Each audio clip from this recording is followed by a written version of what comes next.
വിനു, നമസ്കാരം. നമസ്കാരം. ഞങ്ങൾ ഫോട്ടോ ഡിവിഷന് വേണ്ടി ഞങ്ങളുടെ പ്രേക്ഷകർക്ക് വേണ്ടി താങ്കളൊന്ന് പരിചയപ്പെടുത്തുകയാണ്. ഇന്ത്യൻ സിനിമയിൽ ഏറ്റവും പ്രഗത്ഭമായ പ്രശസ്തമായ സെല്ലുലോട് പോലുള്ള സിനിമകൾക്ക് സംഭാഷണം എഴുതുകയും തിരക്കഥ എഴുതുകയും ഒക്കെ ചെയ്ത വ്യക്തിയാണ് താങ്കൾ. അതിൻ്റെ ഒരു അനുഭവം ഒന്ന് പറയാമോ? അപ്പോൾ ഈ പുതിയ തലമുറയിലെ വരുന്ന ആൾക്കാരുടെ ഗാനങ്ങളും കഥാരചനകളും ഒക്കെ നമ്മുടെ വിദ്യാഭ്യാസ രംഗത്ത് പാഠ്യേതര ഭാഗങ്ങളിൽ പലപ്പോഴും ഉൾപ്പെടുത്തിയായിട്ട് ഇപ്പോൾ കാണുന്നുണ്ട്. ശ്രീ ബിനുവിൻ്റെ ഏതെങ്കിലും ഒരു കഥാരചനകളോ സാഹിത്യമോ ആ തരത്തിൽ യൂണിവേഴ്സിറ്റിയോ നമ്മുടെ വിദ്യാഭ്യാസ വകുപ്പോ എന്തെങ്കിലും കാര്യങ്ങളിലേക്ക് സ്വീകരിക്കാൻ തയ്യാറായിട്ടുണ്ട്? പുതിയ തലമുറയിലേക്ക് ധാരാളം എഴുത്തുകാരുടെ, എന്നെക്കാളൊക്കെ എത്രയോ ജൂനിയറായിട്ടുള്ള പല എഴുത്തുകാരുടെയും ഒക്കെ കൃതികൾ അവരുടെ ഈ പാഠ്യപദ്ധതികൾ യൂണിവേഴ്സിറ്റി തലത്തിലും ഹൈസ്കൂൾ തലത്തിലും ഒക്കെ കടന്നു വരുന്നുണ്ട്. പക്ഷേ എൻ്റേത് മുമ്പേ പറഞ്ഞതുപോലെ ഇതിനോട് കൂട്ടി ചേർക്കേണ്ടതാണ്. മുമ്പേ പുരസ്കാരത്തിൻ്റെ കാര്യങ്ങൾ പറഞ്ഞ പോലെ തന്നെ അതിനോട് വേണേൽ ചേർത്ത് പറയാം. അങ്ങനെ ഒന്നും സംഭവിച്ചിട്ടില്ല. അത് വളരെ ഉണ്ട്. ഒരു CBSE സിലബസിൽ 6ാം ക്ലാസ്സിൽ പഠിക്കുന്ന കുട്ടികൾക്ക് ഇപ്പോൾ കഴിഞ്ഞ വർഷം അതിൻ്റെ ഒരു ടെക്സ്റ്റ് ബുക്ക്, അവരുടെ ഏതോ ഒരു ടെക്സ്റ്റ് ബുക്കിൽ, ഒരു ഗ്രൂപ്പ് ഇറക്കുന്ന ടെക്സ്റ്റ് ബുക്കിൽ എൻ്റെ കഥയുണ്ട്. CBSEയിൽ 6ാം ക്ലാസ്, CBSE ആ സിലബസിൽ 6ാം ക്ലാസ്സിൽ പഠിക്കുന്ന കുട്ടികൾക്ക്.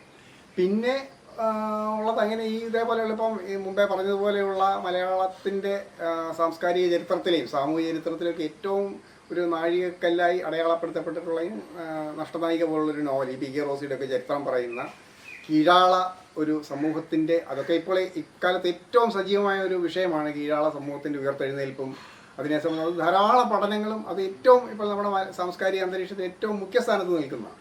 പക്ഷെ അതിൻ്റെ ഏറ്റവും നാഴികക്കല്ലെന്ന് പറയാവുന്ന ഒരു കൃതി ഒക്കെ ആയിട്ട് പോലും അതൊന്നും ഇന്ന് വരെ ഈ യൂണിവേഴ്സിറ്റി തലത്തിലോ ഒന്നും അധികാരികൾ യാതൊരു താല്പര്യവും പ്രകടിപ്പിച്ചിട്ടില്ല. അതൊക്കെ ഉൾപ്പെടുത്താനായിട്ട് അതേപോലെ എത്രയോ കഥകൾ, പല രീതിയിലുള്ള കഥകൾ, അത് ഹൈസ്കൂൾ തലങ്ങളിലൊക്കെ ആണെങ്കിലും ഒക്കെ അത് ഞാൻ മുമ്പേ പറഞ്ഞതുപോലെ ഒരു 2-3 വർഷം മുമ്പേ എഴുതി തുടങ്ങിയവരുടെ പോലും കഥകളൊക്കെ ഇതിനകത്ത് ഉൾപ്പെടുന്നതായിട്ട് രസകരമായ കാഴ്ചകൾ നമ്മൾ കണ്ടുകൊണ്ടിരിക്കുന്നുണ്ട്. ഇതിൻ്റെയൊക്കെ കാരണങ്ങൾ ഈ പറഞ്ഞതുപോലെ ഇതൊക്കെ വളരെ ബാഹ്യമായ തലത്തിൽ എനിക്ക് അപ്രാപ്യമായിട്ടുള്ള മറ്റെന്തോ തലങ്ങളിലാണ് ഇതിൻ്റെയൊക്കെ കാരണങ്ങൾ നമ്മൾ തിരയേണ്ടത്.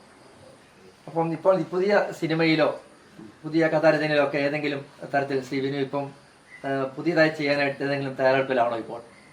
ഞാനൊരു എഴുത്തുകാരൻ എന്ന നിലയിൽ നിരന്തരം എഴുത്തിലാണ്. നിരന്തരം എന്ന് പറഞ്ഞാൽ എല്ലാ ദിവസവും തന്നെ എഴുത്തെന്ന് പറയാം. കാരണം നമ്മുടെ റേഷൻ ഇതാണ്. എന്നെ സംബന്ധിച്ച് എൻ്റെ ജീവിത മാർഗം എന്ന് പറയുന്നത് മറ്റൊന്നുമില്ല, എഴുത്ത് മാത്രമാണ് എൻ്റെ ജീവിതമാണ്.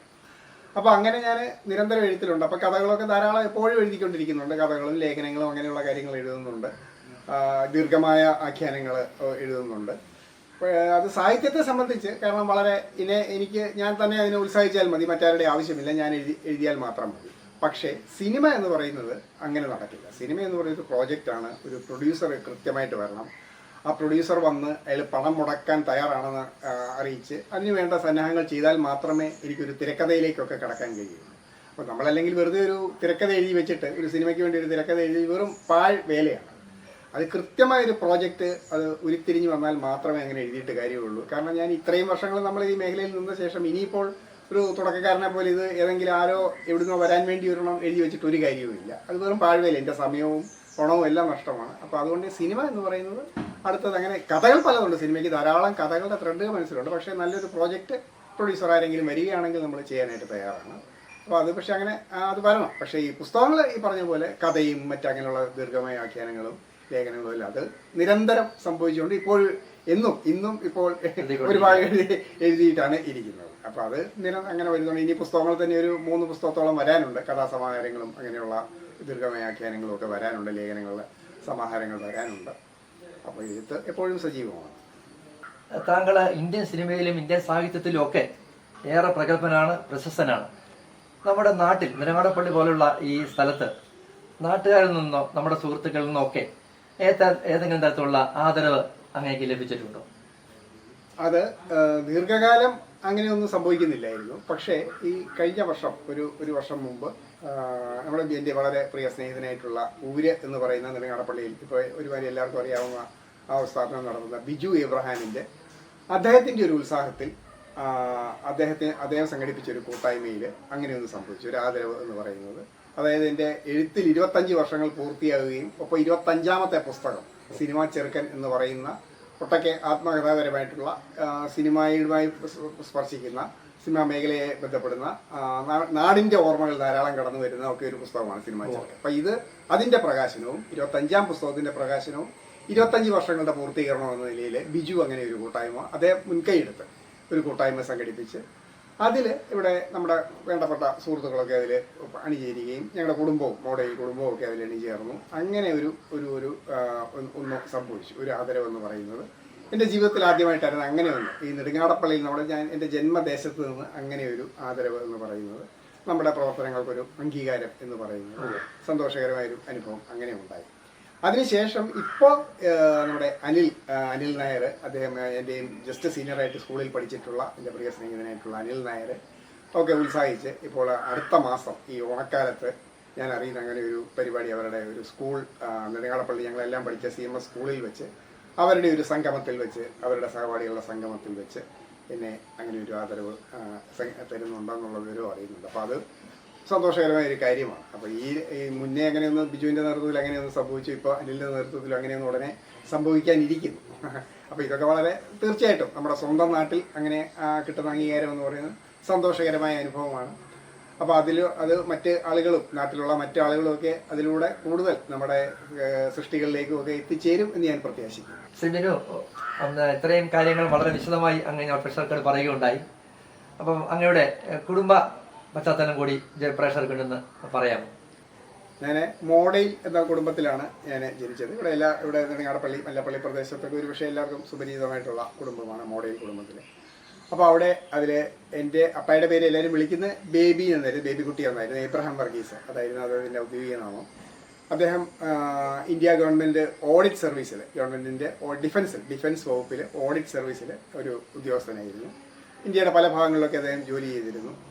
അമ്മ പ്രത്യേകിച്ച് ജോലിയൊന്നും ഇല്ലായിരുന്നു, വീട്ടമ്മയായിരുന്നു. അപ്പോൾ അവർ രണ്ടുപേരും കേരളത്തിന് പുറത്ത് ധാരാളം വലിയ നഗരങ്ങളിലെല്ലാം താമസിച്ചിട്ടൊക്കെ ഉണ്ട്.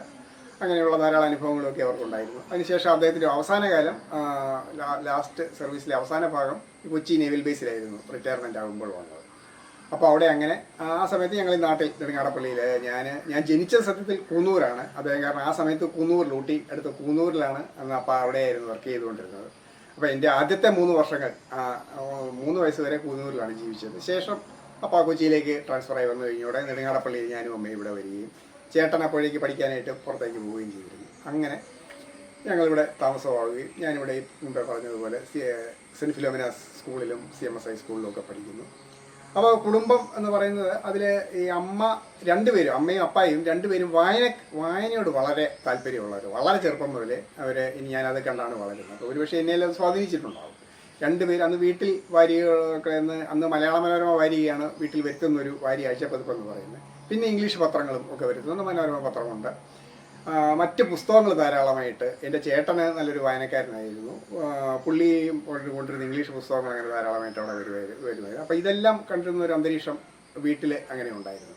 സത്യം പറഞ്ഞാൽ എൻ്റെ വല്യമ്മച്ചി, മമ്മ എന്ന് ഞങ്ങൾ വിളിക്കുന്ന എൻ്റെ അപ്പായുടെ അമ്മ വലിയൊരു വായനക്കാരിയായിരുന്നു. അപ്പായുടെ അമ്മ അത് ഈ 20ാം നൂറ്റാണ്ടിൻ്റെ തുടക്കത്തിലുള്ള മലയാളത്തിലെ പ്രഖ്യാത കൃതികളെല്ലാം CV രാമൻപിള്ളയുടെ മുതൽ ഇങ്ങോട്ടുള്ള കൃതികളും ചന്തുമേനോൻ്റെയും കൃതികളും എല്ലാം ആ വീട്ടിൽ ലൈബ്രറിയിൽ അമ്മച്ചിയുടെ വല്യമ്മച്ചിയുടെ ലൈബ്രറിയിൽ അതൊക്കെ അവിടെ ബംഗ്ലാവിൽ എന്ന് പറയുന്ന ആ വീട്ടിൽ ഉണ്ടായിരുന്നു. അപ്പോൾ അങ്ങനെ വായനയുടെ വലിയൊരു അന്തരീക്ഷം. എഴുത്താരുമില്ല, ഇവരാരും തന്നെ എഴുതുന്നവരൊന്നുമല്ല, യാതൊരു എഴുത്തുമില്ല. പക്ഷെ വായന എന്ന് പറയുന്നത് സാഹിത്യത്തോടുള്ളൊരു താല്പര്യവും അഭിനിവേശവും സിനിമയും ഒക്കെ അവർക്ക് ഇഷ്ടമായിരുന്നു. അപ്പോൾ അങ്ങനെയുള്ളൊരു കുടുംബ അന്തരീക്ഷം, കുടുംബ പശ്ചാത്തലം എനിക്കുണ്ടായിരുന്നു. അത് തുടർന്ന് ഞാനിതിലേക്ക് മുമ്പേ പറഞ്ഞതുപോലെ എത്തിച്ചേരുന്നു, എഴുത്തിലേക്കും ഒക്കെ എത്തിച്ചേരുന്നു. പിന്നീട് ഞാൻ എൻ്റെ വിവാഹം നടക്കുന്നു. അത് ഭാര്യ സുജ എന്നാണ് പേര്. എൻ്റെ കാഞ്ഞിരപ്പള്ളി സ്വദേശിയാണ് സുജ. അന്ന് ഏഷ്യാനെറ്റ് TV അതിൻ്റെ തുടക്കകാലമാണ്. ഏഷ്യാനെറ്റ് എന്ന് പറയുന്നത് നമ്മുടെ ഈ ഇന്നത്തെ പ്രശസ്തമായിട്ടുള്ള ഏഷ്യാനെറ്റ് ടെലിവിഷൻ ചാനലിൻ്റെ ആദ്യത്തെ ബിഗിനിങ് അതിനകത്തൊരു അംഗമാണ്. അത് തുടങ്ങുന്ന സ്ഥാപക ടീമിലെ ഒരു അംഗമാണ്.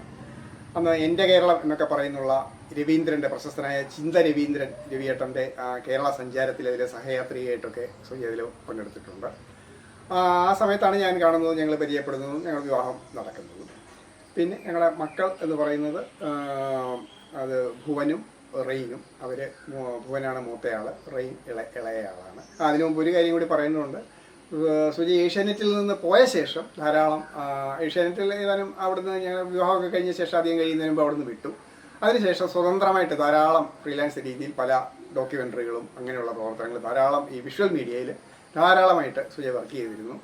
അന്ന് ഒരു ഡോക്യു സിനിമ, ഒരു അരമണിക്കൂർ വരുന്ന ഒരു ഡോക്യു സിനിമ എടുത്തിരുന്നു. അരമണിക്കൂറിന് താഴെ വരുന്ന ഞാൻ encounter with a life living എന്ന് പറഞ്ഞിട്ട്, അത് സുജയ് തന്നെയാണത് രചനയും സംവിധാനവും എല്ലാം നിർവഹിച്ചത്. അത് ലിസ്ബ എന്ന് പറയുന്ന ഒരു യഥാർത്ഥ ഒരു 98% ശരീരം തളർന്ന ഒരു തിരുവനന്തപുരം ചെഷർ റൂമിലുള്ള ഒരു സ്ത്രീയുടെ അവരെ ആസ്പദമാക്കി, എന്നാൽ സുജയുടെ ജീവിതവും കൂടി ചേർത്ത് പിടിച്ചുകൊണ്ട് അവരെ രണ്ടുപേരും മുഖ്യ കഥാപാത്രങ്ങളായിട്ടുള്ള ഒരു ഡോക്യു സിനിമയാണത്. അപ്പോൾ അതിൻ്റെ നിർമ്മാണം അന്ന് സാഹചര്യവശാൽ ഞാൻ അത് ഏറ്റെടുക്കേണ്ടി വന്നു. അങ്ങനെ ഞാനത് നിർമ്മിച്ചു.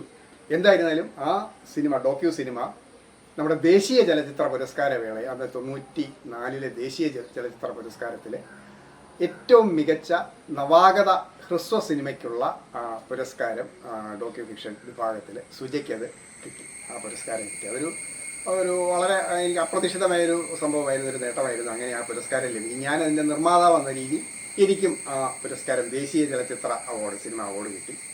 മറ്റൊരു ഭാഗ്യം ഉണ്ടായിരുന്നത്, അന്ന് ഇന്ത്യൻ രാഷ്ട്രപതി എന്ന് പറയുന്നത് ഡോക്ടർ APJ അബ്ദുൽ കലാമാണ്. അപ്പോൾ നമ്മുടെ കാലത്തെയും രാഷ്ട്രപതിമാരിലും ഏറ്റവും വലിയ എന്താ പറയുന്ന സ്വർണ്ണ ലിപികളിൽ രേഖപ്പെടുത്തേണ്ട പേരായ ഡോക്ടർ APJ അബ്ദുൽ കലാം.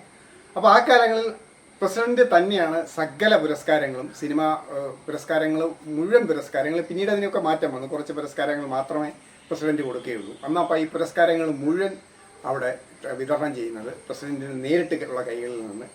അങ്ങനെ APJ അബ്ദുൽ കലാമിൻ്റെ കയ്യിൽ നിന്ന് എനിക്കും സുജയ്ക്കും ഈ പുരസ്കാരം ഏറ്റുവാങ്ങാനായിട്ട് അവിടുത്തെ വിജ്ഞാൻ ഭവനിലുള്ള പ്രൗഢഗംഭീരമായ സദസ്സിൽ വെച്ച്, ഡൽഹിയിൽ വെച്ച് അത് ഏറ്റുവാങ്ങാനായി. അപ്പോൾ അത് ഒക്കെ ജീവിതത്തിൻ്റെ ഇങ്ങനെയുള്ള നാൾ മുമ്പേ ഞാൻ പറഞ്ഞതുപോലെ ഈ പുരസ്കാരങ്ങളുടെ കാര്യത്തിൽ ഭയങ്കരമായിട്ടുള്ള തിരിച്ചടികളുടെ ഒരു വലിയ ഒരു പരമ്പര ഞാൻ മുമ്പേ പറഞ്ഞു. പക്ഷേ ഇത് അതിന് വിപരീതമായിട്ട് ഒരു യാദൃച്ഛികമായി സംഭവിച്ചതാണ്. ഏതായാലും ഇങ്ങനെ ഒരു പുരസ്കാരം അതിൽ നിന്ന് സുജയ്ക്കും, എൻ്റെ ഭാര്യ സുജയ്ക്കും ലഭിച്ചു, എനിക്കും ലഭിച്ചു. അപ്പോൾ സുജ പിന്നീട് അതിന് ശേഷം അങ്ങനെ കുറേ വർക്കുകളൊക്കെ ചെയ്തു. ഇപ്പോൾ ഇവിടെ നാട്ടിലുണ്ട്. ഇവിടെ നെടുങ്ങാടപ്പള്ളിയിൽ തന്നെ ഇവിടുത്തെ ഞങ്ങളുടെ കുടുംബ വീട്ടിൽ ഇവിടെ ജീവിക്കുന്നു. മകൻ ജോലിയാണ്, അവന് IT മേഖലയിൽ ജോലി ചെയ്യുന്നു. മകള് ഫെഡറൽ ബാങ്കിൽ MBA കഴിഞ്ഞ ശേഷം ഒരു അസിസ്റ്റന്റ് മാനേജറായിട്ട് അവളും ജോലി ചെയ്യുന്നു. ഇത്രയുമാണ് കുടുംബ പശ്ചാത്തലം. ശ്രീ ബിനു, അങ്ങയുടെ കഥാരചനയും ഭാര്യ സുജാ മാഡത്തിൻ്റെ സംവിധാനത്തിൽ ഒരു നല്ല സിനിമ ഞങ്ങൾക്ക് പ്രതീക്ഷിക്കാമോ? അത് അത്ഭുതങ്ങൾക്ക് എക്കാലവും സംഭവിക്കാവുന്ന കാര്യമാണ്. അത്ഭുതങ്ങൾ സംഭവിക്കാം. അപ്പോൾ അങ്ങനെയും ചിലപ്പോൾ ഭാവിയിൽ അത് ദൈവം അങ്ങനെയാണ് അതിനൊരു നിയോഗം കരുതി വെച്ചിട്ടുണ്ടെങ്കിൽ അങ്ങനെയും സംഭവിക്കാം. ഓക്കെ, ഇത്രയും നേരം ഞങ്ങൾക്ക് വേണ്ടി സമയം ചെലവഴിച്ച് ഇത്ര വിലയേറിയ ഒരു ഇൻ്റർവ്യൂ നൽകിയ അങ്ങേക്ക് വളരെ സ്നേഹത്തോടെ നന്ദി പറയുന്നു. അതോടൊപ്പം തന്നെ ഇന്ത്യയിലെ പ്രശസ്തമായ പ്രഗത്ഭമായ പല മേഖലകളിലും, സിനിമയുൾപ്പെടെ സാഹിത്യം ഉൾപ്പെടെ, അങ്ങേക്കും ഭാര്യയ്ക്കും പുതുമയാർന്ന ശോഭകൾ ഉണ്ടാവട്ടെ എന്ന് ഫോർവേഡ് വിഷൻ വളരെ ആത്മാർത്ഥത്തോടെ പ്രാർത്ഥിക്കുന്നു. ഞങ്ങൾ വളരെ നന്ദിയോടെ ഓർക്കുന്നു. Thank you.